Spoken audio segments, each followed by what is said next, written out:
Hello guys, sa mga nagtatanong, ito, marami akong nagsasabing pagkain ng baboy. So, sa Pilipinas, talagang para lang ito sa pagkain ng baboy dahil hindi natin alam. So, dito ay napakamahal nito. Ayan, sobrang sustansya niya. Ginigisa ko lang siya sa hinihiwa ko yan ng maliliit.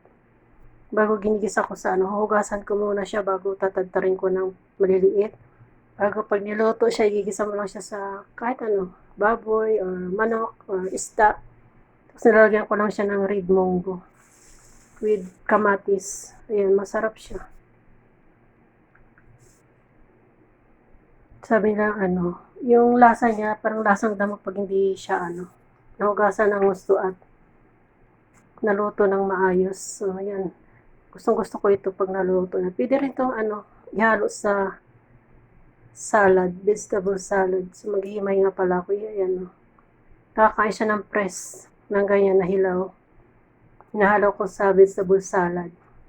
So, ayan guys. Thank you for watching. Sana sa Pilipinas matutunan nyo itong kainin dahil napakasustansya nito dito sa Saudi, napakasustansya nito sa kanila. Maraming benepisyo sa health benefits yan.